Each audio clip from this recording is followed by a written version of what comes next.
Sementara itu, babak baru polemik kepulangan Habib Rizik Syihab bergulir. Gubernur Jawa Barat Ridwan Kamil menyatakan Menko Polhukam Mahfud MD juga harus bertanggung jawab atas kerumunan yang terjadi saat kepulangan pemimpin FPI ini. Sementara Mahfud menyebut akan bertanggung jawab atas pernyataannya yang memberi diskresi penjemputan kepulangan Rizik Syihab. Ia juga meminta pejabat negara seperti Ridwan Kamil tidak panik saat dipanggil polisi.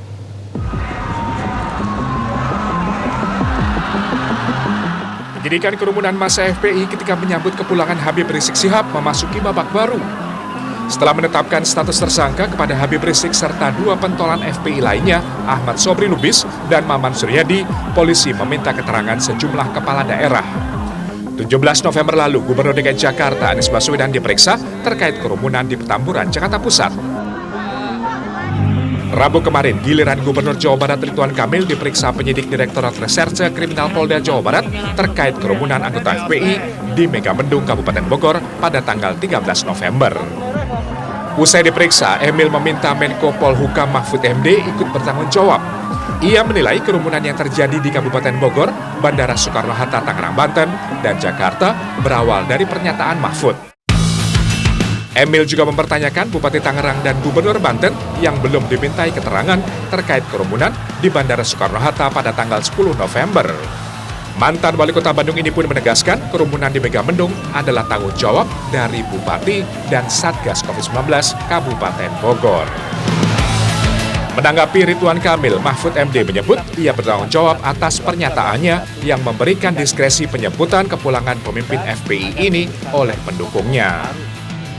Namun Mahfud berdalih diskresi yang diberikan hanya sampai pengantaran ke kediaman di Petamburan. Kejadian di sepanjang bandara hingga Petamburan diklaim tertib dan sesuai dengan protokol kesehatan. Namun rentetan acara setelahnya yang tidak dapat ditoleransi. Mantan Ketua MK ini bahkan menyebut pejabat negara seperti Ridwan Kamil tidak perlu panik jika dipanggil polisi.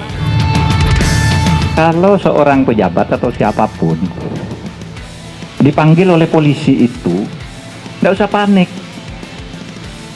Karena dipanggil itu ada bermacam-macam. Satu, karena ingin diperiksa. Dua, karena dimintai keterangan. Dan saya yakinnya nggak akan ada masalah hukum pidana terhadap Pak Anies, terhadap Pak Kamil, dan ini cuma dimintai keterangan aja. Silahkan ditafsir sendiri-sendiri. Poinnya adalah bagi saya keadilan itu harus proporsional. Siapa yang bertanggung jawab dari awal sampai akhir, semua juga harus mendapatkan hak dan kewajiban yang sama di mata hukum. Sebenarnya poinnya, saya ini ganteng kalem, jadi nggak mungkin panik, Pak. Ngomong aja santai, jadi silakan menafsirkan sendiri saja. Saya kira itu, kita ingin memperpanjang, tapi semoga menjadi pengingat betapa bangsa ini perlu hal-hal yang produktif, perlu hal-hal yang, karena kita lagi COVID kan. Sementara Gubernur Banten Wahidin Halim menyebut kerumunan penjemput Habib Rizik di Terminal 3 Bandara Soekarno-Hatta bukan menjadi tanggung jawab Pemprov Banten ataupun pemerintah kota Kabupaten Tangerang. Wilayah bandara menjadi otoritas PT Angkasa Pura II selaku pengelola bandara yang mengacu pada aturan BNPB atau pemerintah pusat dan pemerintah daerah tidak dapat melakukan intervensi. Terjadi kerumunan di Terminal 3 itu bukan wilayah yurisdiksinya pemerintah kota, kabupaten, ataupun gubernur. Jadi saya tegaskan itu menjadi wilayah pengamanan dari pihak bandara itu sendiri.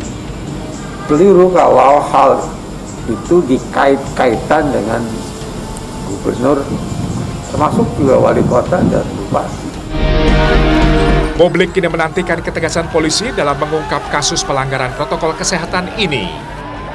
Yang pasti, Habib Rizik telah ditetapkan sebagai tersangka dan ditahan di Polda Metro Jaya atas kasus penghasutan yang menimbulkan kerumunan di tengah pandemi COVID-19.